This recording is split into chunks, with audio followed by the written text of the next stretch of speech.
All right, so this session is on Debug Like a Pro, passive error monitoring and reporting in test and production. It's a mouthful. And we've got our two experts on error reporting at Sauce Labs here with us today. Delia, you want to introduce yourself? Absolutely. Hi, everyone.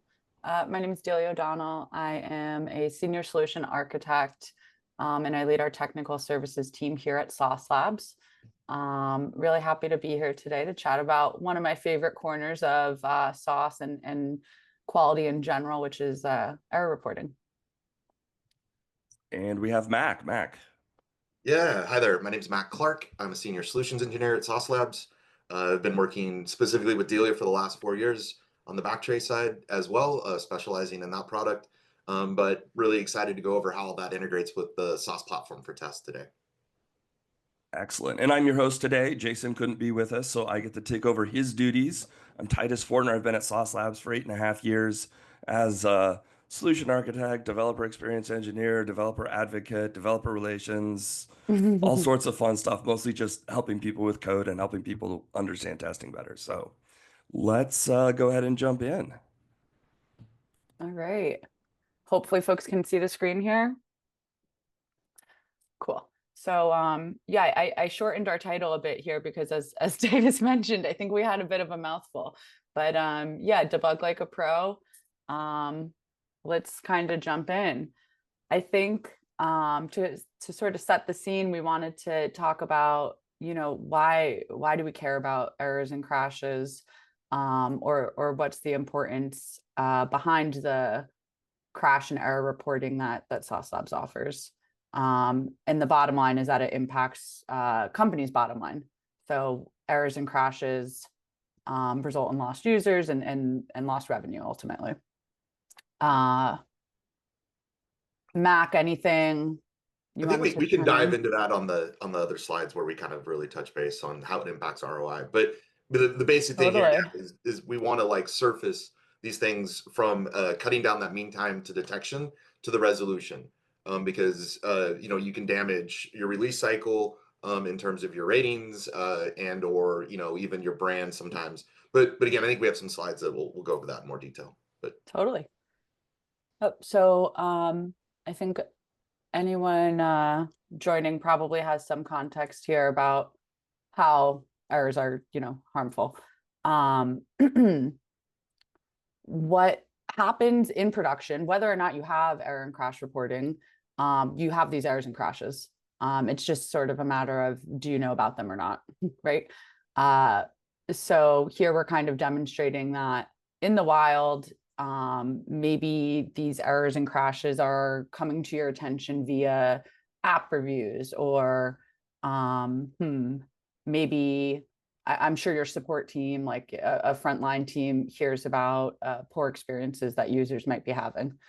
So the idea here is that instead of collecting those signals from, first of all, when it's too late, when users have probably experienced it, and also just from, I don't know, unorganized masses or maybe like public facing forums or reviews, with error reporting, instead you get all of that information kind of neatly given to you in an actionable manner. On top of just like knowing about these errors and crashes, what Sauce Labs error reporting also has is really advanced analysis and grouping of those errors.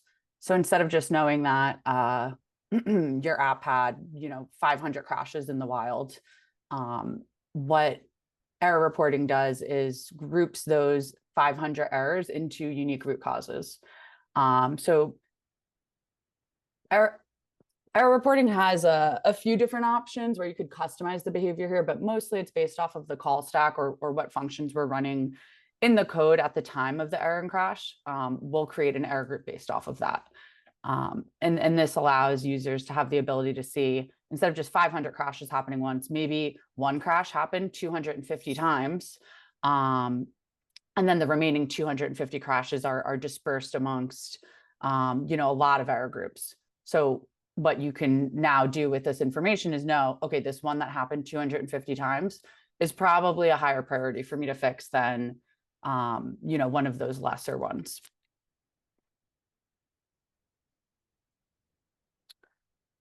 You can also get a ton of different information. So it's not just about like the call stack or the error groups. Maybe you want to filter to particular like OS versions if your application's only supporting, newer OSs or anything like that. That data can also be attached to the crash reports, and then you can filter or prioritize the data based on those data points as well.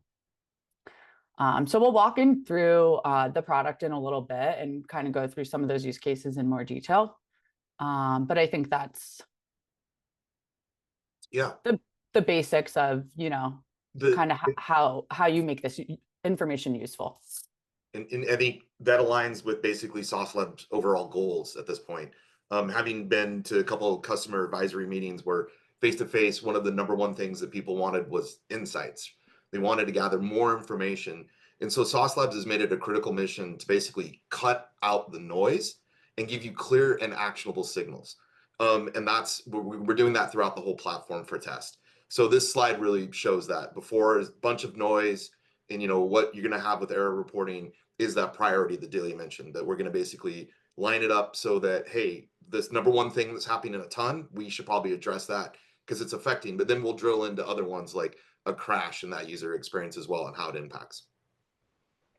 Right. And yeah, I think an important part that I may not have mentioned here is that this can, I'm pretty focused on production, just because of where I typically work with customers. But error reporting can be integrated in pre-production as well, and it should be. And that I think ties back into the platform for test and also gives teams the opportunity to capture and resolve these reports or these crashes before it's impacting users too. Which may make sense to talk about platform for test more as a whole. Let's see. Cool. Mac, I'll pass it over to you. Yeah, sure. This is the whole basically idea of Sauce Labs at this point, which is to have a level of synergy between all of the different products. So one of the flows that we'll be going through today is we're going to look at what a error in the crash and error reporting is, and we're going to bring it over to Sauce Labs on an actual device, and we're going to take a look at what the log files can give us there as well. So we're going to use this as sort of these two places. But really, the thing that I point out with this slide is, again, that insights layer is the icing on the cake.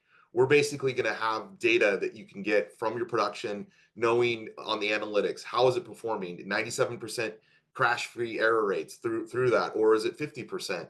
And all of these levels of data and security and everything about our platform for test, our crash and error reporting solution also uses. We have the same level of SOC 2 compliance, the same level of team management, and then the same level of insights and data that we're driving, again, for that clear and actionable signals.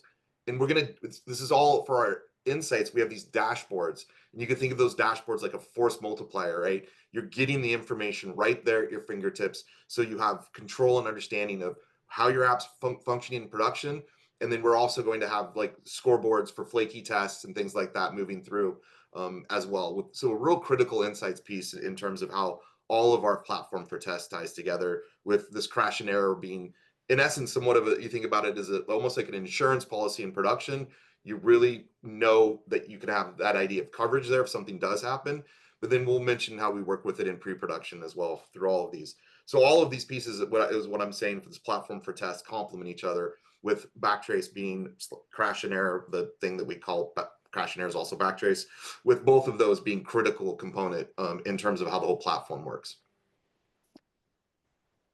Yeah, I think it's a great call at the error and crash reporting that we're focused on today. Is definitely a small piece of Sauce Labs offerings, and they all do feed into each other to provide those like holistic insights and data that you're mentioning. Yeah, maybe before we move on, I think the last part that I might speak to as well is the platform for test, the things down there being extensible, scalable, and secure. In essence, the crash and error reporting its fundamental value proposition is it's built to scale. That's the one thing that we do just amazing above all else. Yes, we also deduplicate according to the call stack. That's great. But the fact that we can handle 100 million errors or more in a single month of data flowing into us, this is battle tested and proven through those people that have thrown that level of volume into our solution. So we know we can handle it. And again, I mentioned the security piece. It's covered with all the same certificates you've always experienced for SaaS over the last 14 years. And then the extensible part is really interesting here as well with the attributes and the metadata that we have to be able to sort against and look at. And we'll dive into that more. But these are core pieces of our platform and also crash and error as well. Neat.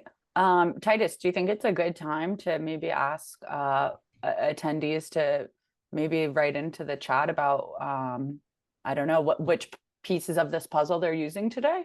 Yeah, let's go ahead. And so just to remind people, we've got two parts to this. We're going to make this first part publicly available where they're walking through this. And questions and answers we're going to do afterwards so that you can ask questions that isn't going to be made public on the internet. So if there's something that you have about this, though, put it in the Q&A and I can ask them. So if you've got something about the presentation, go ahead and ask it. And when we get done with this, you can ask any question about anything Sauce Labs, and we'll flail around and try to answer it. But yeah, if you're doing something specific, if you've got specific questions about errors or how you're managing errors right now in production, or anything related to what we're going over now, please put it in the Q&A or in the chat, and we'll raise that up to them. All right. Cool.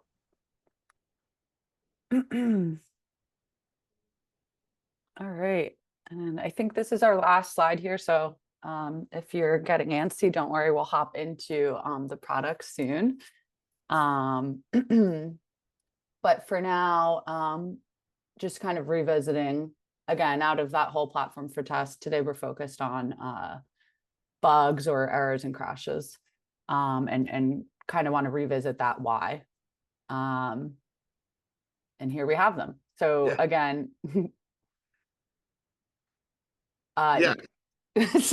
go ahead, Matt. Yeah, no, I think, part of this, I think, slide, and the reason why we're spending a little bit of time on going over the why, right? Is because I think when you're doing your job in QA, it means that you're not visible. People aren't mad at you. You're not upset, right? When you're doing your job wrong, it means that you have an incident like CrowdStrike, where, the impact of that bug was $10 billion on across the industry. That's the high watermark for a bug, right? I think that we all agree on as an organization. And that churn that they experienced, that's not just churn here, that was loss of stock price, right? Not just for them, but for Microsoft as well, that was exposed to this incident. And so I think every single person understands that a bug has a cost internally to that organization. But what we're trying to do is empower you to embrace that conversation so that you have the tools when you're doing your job well, you're talking to management, and you're not visible because you're doing your job well, but we want to give you other reasons as well to basically say, we need this to do my job well. I need this tool. And that is, what's my return on investment, right? How does this impact my business? How does this impact my bottom line? And what is that $10 billion mark, and how do I not experience that? And what are the different things I could use Sauce Labs for to make sure that I mediate anything that happens instantly to that? And that's where where crash and error comes in as an insurance policy. So the churn here basically is saying nearly a third of people that experience something severe, like, and it's that user experience. If they have something where it crashes on them while it's in production, they will uninstall the app the very first time and leave. And in some cases, they don't just abandon the app a third of the time, they also abandon the brand. So this churn is really, really important to make sure that you have, in control of, because when you have quality first, it's a win-win for everybody in that sense. And we can touch base a little bit more on the other bad digital experiences about the app stars. I have a story there as well, but I wanted to just lead in with that in terms of the churn there, Delia, and then. Yeah, absolutely. CrowdStrike, what a what a time. I think there's plenty of other examples. Honestly, I'm actually a really easily frustrated user. If my app doesn't work, I don't, depending on, you know, the brand or the app, I don't necessarily delete it right away, but I'm upset. And I think that can result in, you know, some of these other items here, like damaged reputation and lost revenue. So if your app doesn't work, like, good luck with me spending money on it at least that time, even if you don't necessarily run away completely. Yeah, Um, to that point, the 4 and 5 star ratings that you maintain in the App Store, as an example, there's a conversion of your users of 90 to 95% that they see a 4 or 5 star app, they're on board to download it. If the app has a 3 star rating, that number drops to 50%. So that means that you now have to spend twice as much money on marketing to acquire that customer, right? So there are real dollars here in terms of lost revenue around quality. So why not go ahead and have a win-win, like I mentioned before, where it's, you know, instead of having a 3 star app and then having to be reactive to it and fight a fire on it, put quality first and always maintain that you have a 4 and 5 star app. And that's really where we have this. We can use Backtrace as a tool in production, but also shipping left as well, where you can take a flashlight and shine into things and get exposure to like things you didn't know that were going on. Using your existing functional testing, it can complement it as well. Yeah, I think that's the big piece that I'm trying to talk more about is the feedback loop that you get from your errors. Like, why are you having the errors in production? Like, what's your testing strategy that should have prevented those errors? It can often highlight big swaths of things in your tests that you're not doing or things you thought you were doing that you're actually not doing. And so like there's a good feedback loop of, do we have the right tests? Are the tests making sure that the real problems that can be seen in production are minimized or prevented ahead of time? So this neither of these can be done in isolation. I think if you're only testing and not doing error evaluations and trying to shift right and do things in production or in the staging environment right before it's deployed, we're going to see that trend has to happen. You can't just do testing, and so it's a matter of what this looks like and how we see it go forward. We've got a demo, I think, to show off what Sauce Labs can do for you at this point. yeah, yeah, sure. I'll hop into that in a sec. Just wholeheartedly agree. We've noticed that there's been a lot of like, as Backtrace became part of Sauce Labs as Sauce Error reporting, I think 4-ish years ago now. We were really surprised to see how sometimes QA teams and more production focused teams are siloed. So I think the feedback loop from production is a really good tool for those teams to work together more closely, and for like folks in pre-production working on you know, quality before release. These tools help you actually understand the crash rates in production and how your work impacts that. So yeah. Yeah, Um, if it's invisible and you don't see it in production, you don't know it exists, right? So that's where it really complements your other testing, Titus, as you've mentioned. Like where if you're testing and you're just relying on that alone, you don't even know what you don't know. And so really having something running in production, you know, is the way to find out how your app is truly performing, and not just what you've set aside to release for your testing, but then it's an actual like stake in the ground. And then there that level of insights that Sauce Labs is working with in terms of driving out a health score for your application as well. How healthy is it? And this gives you that coverage of knowing actually how your testing is performing as well. mhm. Neat. Okay. I think we're ready to hop into a demo. If anyone did want to talk more about, you know, why this matters, definitely leave some comments in the chat or the Q&A, and we can definitely revisit those. Okay, so I switched here into my tab. So you may have heard us use like Backtrace and Sauce Error reporting a little differently here, but backtrace is sauce error reporting. So this is a demo instance of backtrace. Well, we'll kind of walk through what you would have if you were using Sauce Labs error reporting powered by backtrace today.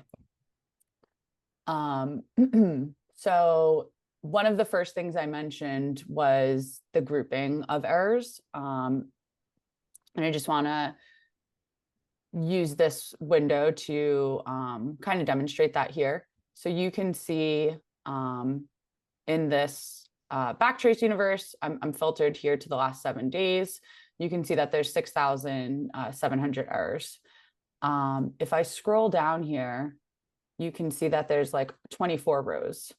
So for example, this top row is a single error group or fingerprint that has 3,000 errors here. So that's the power of deduplication. So now instead of seeing all the like 6,700 rows or maybe having some flat list or something like that, you can see that this top error is the one that's been happening most frequently. So is that 3,000 times the exact same thing happened, or 3,000 times a similar thing happened? Yeah, so these are grouped generally by their call stack, but there is like a deduplication algorithm that users are able to kind of configure on their own. So if you wanted to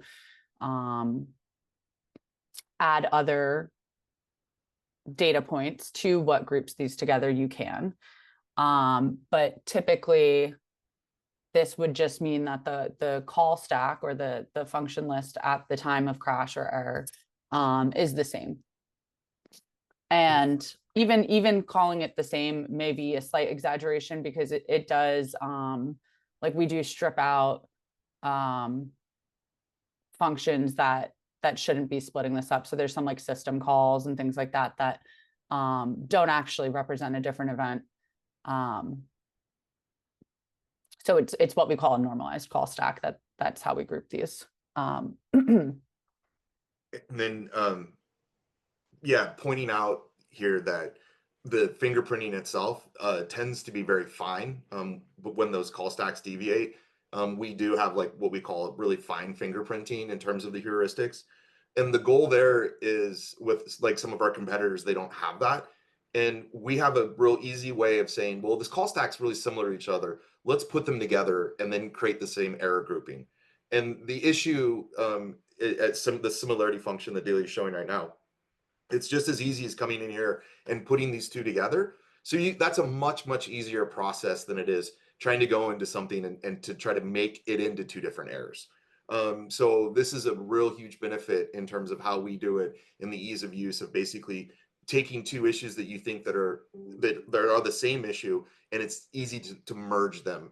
Very, very hard to pull things apart. And so this is really huge for us in terms of a competitive differentiator from other experiences for crash and error.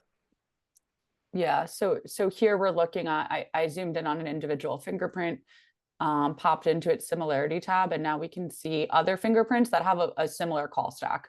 And this distance module shows exactly what's differing between the 2 call stacks. So in this case, the first fingerprint I'm filtered to has, these functions. And this other fingerprint that backtrace is suggesting as, potentially similar, you may want to merge these 2 together, just has these 2 functions added, and the rest are moved. So if I'm the engineer who's going to fix these errors, or even I'm just someone who is really familiar with this code base, and I decide, yeah, I actually don't care that these 2 functions are called, I suspect that this is still actually the same root cause. All I do is select this and click merge groups. And that will create a new fingerprint and move all of the objects from both of these fingerprints, as well as any future objects, into that newly merged fingerprint. So I do see the question in chat about, and I think hopefully we're going to answer that during the demo, but if we don't, I'd like to come back to that and maybe demonstrate a workflow that would, if we don't. So yeah, sure. So let me cover some backtrace basics, which can relate to this question about tying these back to errors in test or test steps that produce them. So I think I mentioned earlier that along with some of the data that you'll get by default with most crash reporters, such as the call stack, timestamps, things like that. Backtrace also allows you to add key value pairs to these reports. We call them attributes. So right now I'm showing how our filtering works. So if you were using a Backtrace SDK and you attached like the release channel attribute to this, then you can come in here and filter down to just the errors and crashes that we're seeing in QA. So right now I'm just looking at release channel is QA. So you know, these may, depending on how you set this up, but these may just be coming from automated tests. These may be coming from QA users manually testing, but you can filter down to like those groups of reports. Other, let me think about other triage items. So I guess most of the time you're really looking at things like the errors by fingerprints by the number of errors within them, but you can also add other attributes to this section as well. So we have the GUIDs here as well. I think we have a user ID attribute here. Yeah. So what I'm doing now is just adding like the unique count of users that were impacted by a particular fingerprint, and you could sort on these as well.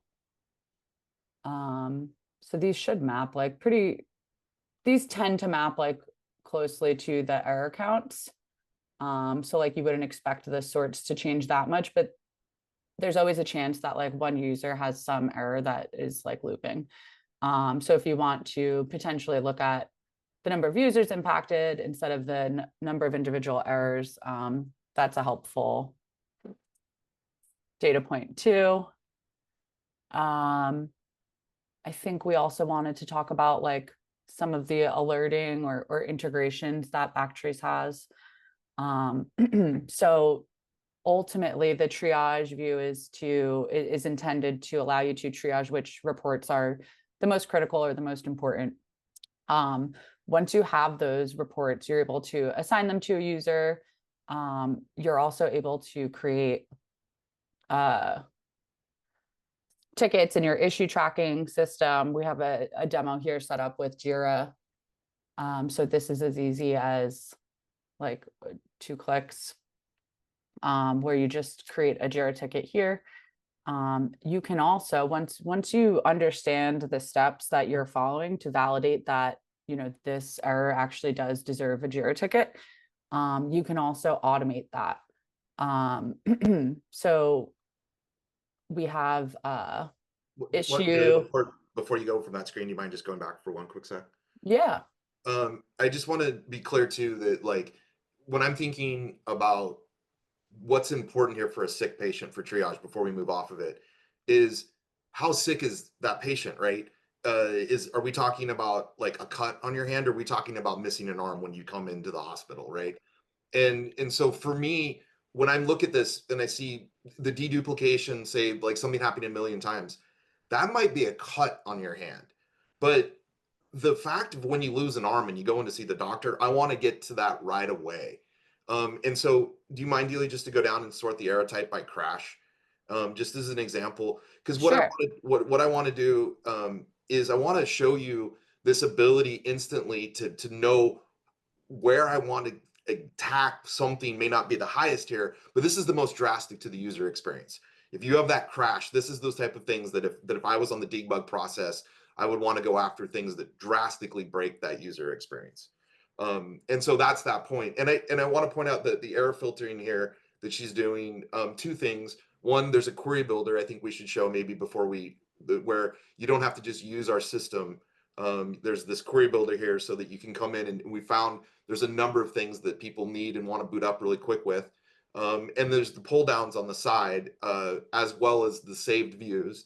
And then it's also worth noting that right now we're in the process of like in alpha, beta / whatever you want to call it, of a natural language query here as well. So we're using generative AI for you to allow things in the filter bar to say, where do I get the most number of crashes right now? And it will tell you things like in production and sort to them. I just wanted to make sure we touched on that before we go to the to the next. Yeah, totally. Thanks. So right, like as Mac is saying, another really important aspect is that in this case, the error type. So we have I think we have like logs here, we have exceptions. If I go to equals here, yeah, like we have unhandled exceptions, crashes, hangs, low memories. So I think it's a great point, and I think it ties into where I was going to with like setting up alerts in Jira or Slack and everything like that. Is maybe you want to know every time a crash happens in production that's impacting more than 20 users, say. Or even just every single time it happens, maybe you want a Slack channel to be notified, and maybe you want a PagerDuty alert to go off if it's impacting more than some number of users or meeting some other conditions. And that's sort of where I was going with the alerting too, which is that. You want to show how to set that up? I mean, I don't think we need to walk through the total step by step, but I was just going to pop into alerts and just show that it looks like we have one setup here. Basically, if when a new error group is detected, anytime an error is detected, when certain thresholds are met, these are all options for alert triggers. And then you can filter that down further. So maybe you would do, release channel is prod. Or maybe you want to know about the other channels as well, and you would just start sending them to different Slack channels or different Jira projects, The one or that I anything love like there that.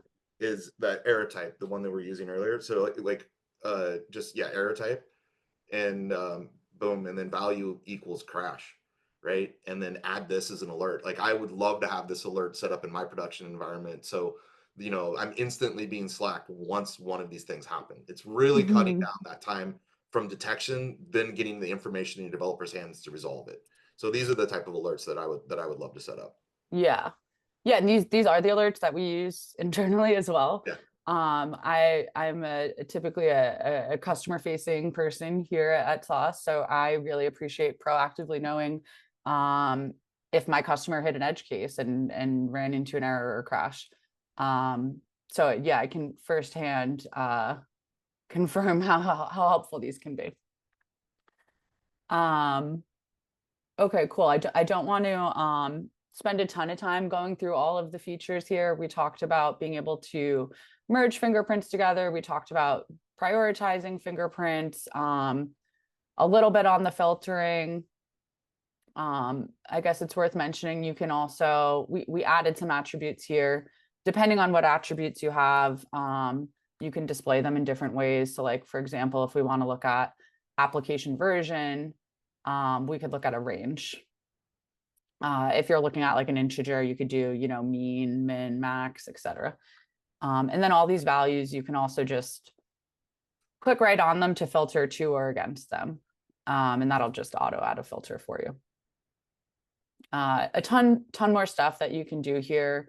We have statuses. So if an error is benign, or maybe it's already fixed in a future version, you're able to mute or mark it resolved. And then you can control how that will reopen. If an error is muted, it won't use, alerts will automatically ignore any muted fingerprints. So if you say, oh, this is fixed, or actually, I don't care about this, we actually need to remove this exception getting caught, then you could just mute a fingerprint until it's seen again in a particular version or after a particular time frame. And that's a great way to track regressions, because basically that fingerprint would only pop up back in later versions that you've made as well. So your hope is you've solved it. You need to track that. You basically mute it and say, stay until the next version. And then when the next version launches, it shows back up again. You've had a regression. Mm-hmm. Yep. We have tags here as well. So these are like ad hoc string values that you can just add. And I appreciate the aesthetically pleasing colors. Then really just warning, we are already almost into our Q&A time. Cool. And I wanted to make sure that we get, I think we need to go into the debug side too, because that's maybe can you work us through the debug part? Yeah, I'm going to fast forward through through Explore really quickly, and then pop into debug, and then I will hand it over to you to tie it back to devices and all. Okay, so Thanks, Mac, also for the time check. Sorry, everyone. Yes, you're good. So outside of triage view, where you're really coming in to determine what error is most important, make sure it's assigned out to an engineer to fix, yada yada. There's also a ton of other use cases for all this, like really rich data that you're getting from your errors and crashes. So a really quick example here would be if you wanted to look at, or maybe you have a hypothesis about some graphic card that's causing issues with your application. You could come here and instead of grouping by the fingerprint like we are in the triage view, you could group by those graphic card details or anything else as well. You can also come here. I think we have like a user ID, right? The graphic card one's a real world example, right? So one of the games released, and for whatever reason, it actually caused people's computers to like go on fire with the way that they wrote the shader, and it was only a single version of a graphics card. So if you were able to sort here by graphics card, like say if you're a game developer, that would allow you then to zero in on where that was crashing and to get rid of that experience as fast as possible, as people's computers were literally catching on fire. Yeah. Cool.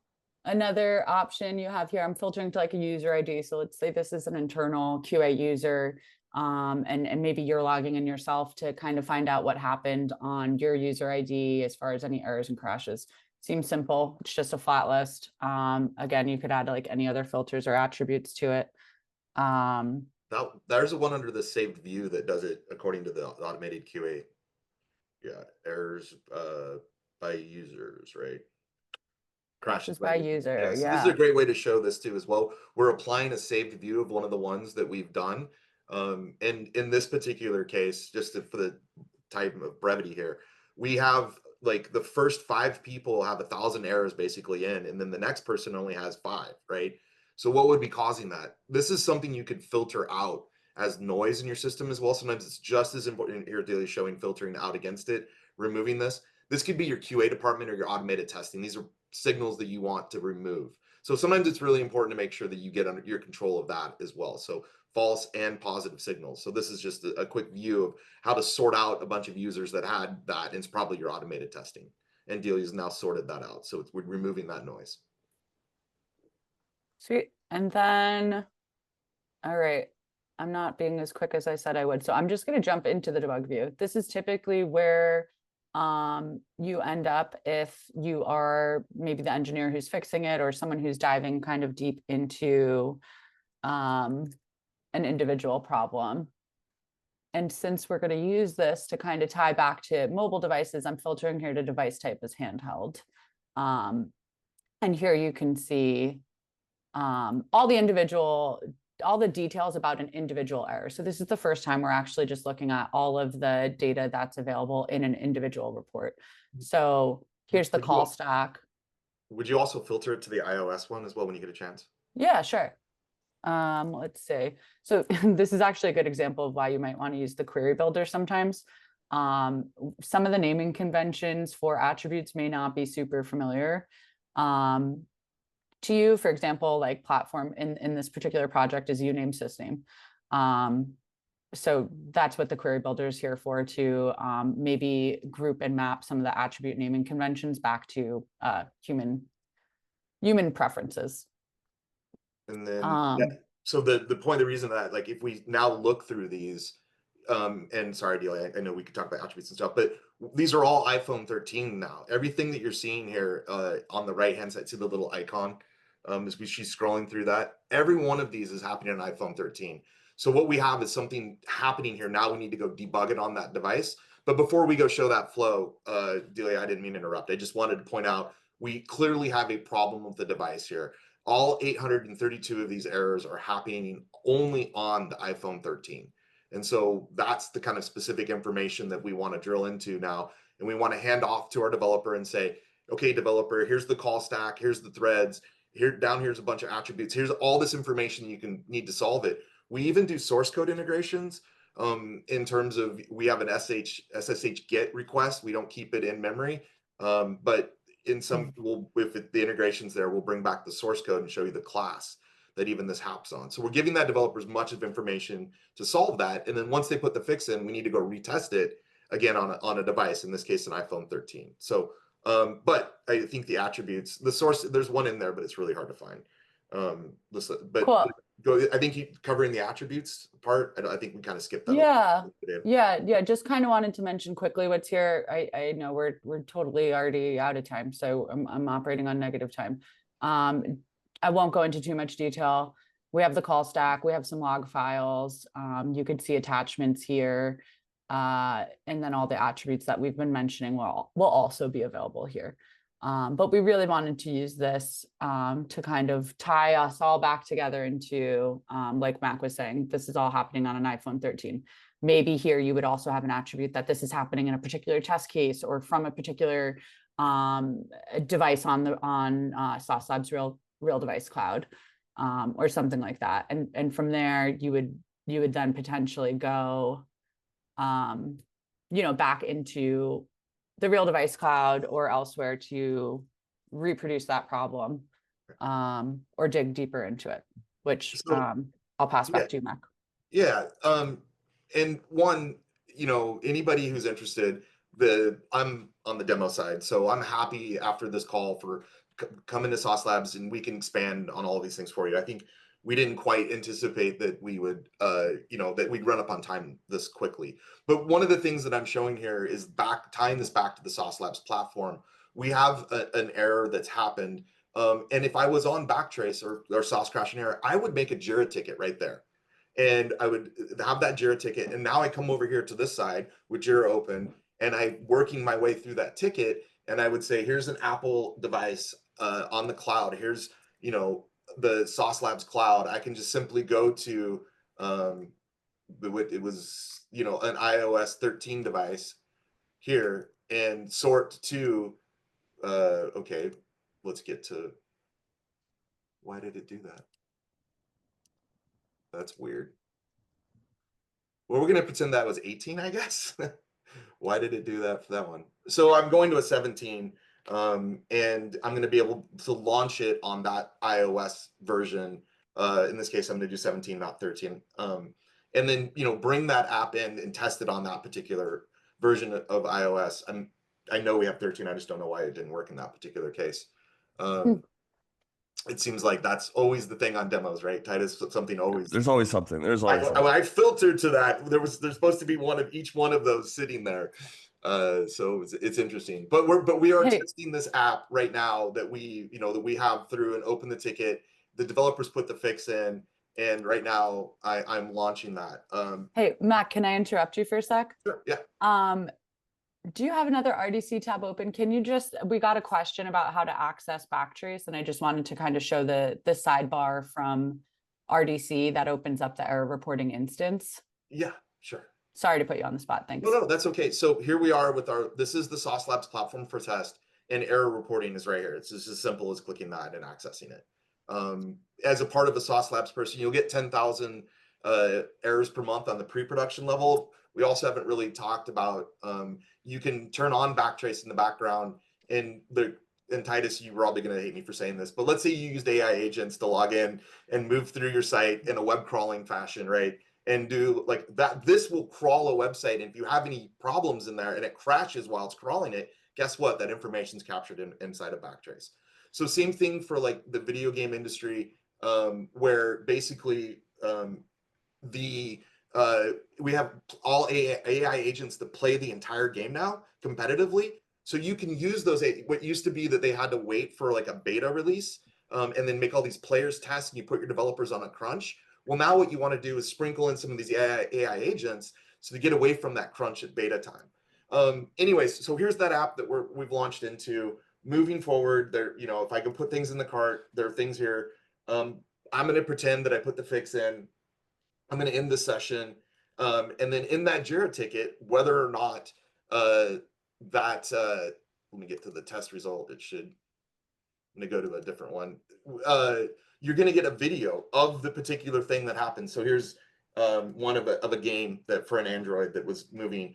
And let's say I put the fix in, and then I can go send that back to the developer and say, hey, here's a video of the fix actually in. And then, but if I still had to debug it, guess what?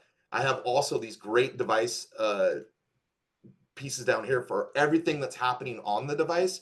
I can get coverage and debug it here. And so I can put it into like my IDE and do searches for like, and this isn't just for games, right? You can do searches for Flutter, for any framework in here, and then debug it this way as well. So we're giving you multiple ways. Give you the call stack information over here, and then on the actual device too, when you need to go through it, we're giving you ways to communicate back to your developers with pieces of information, log files on the actual device. Say you have a line that you find it, you're instantiating it. And that's that sort of debug workflow of using basically the cloud-based solution here to do a lot of times what a developer has at their desk, right, is maybe 1 or 2 devices. But this allows us to go replicate something, in this case on iOS 17 or iOS 13, and on our cloud to see those edge devices they probably wouldn't have sitting at their desk. So we're right at time. I know we want to do a little bit of QA. Maybe we can go over, but I want to stop there. I think, and hopefully that answered the question in how we would go back and reproduce them. And if that answered the question that's in chat, but. So does everyone that has a Sauce Labs account, does everyone see the error reporting and the App Center links there? Does everyone have access to be able to use this right off, or? They should. Yeah. Okay. I think so. I did also just send an answer in the Q&A, Great. which maybe we could, I don't know if we should put it somewhere else. There's also backtrace.io/signup.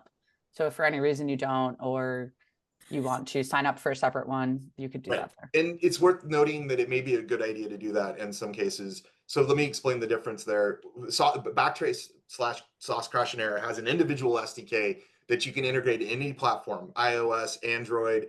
We even have React Native libraries for web. We've made a huge push to make the web developer a first-class citizen on the platform. So you can get Java source maps, all of that. And basically, tying it back to that integration piece. Great. Thank you guys very much.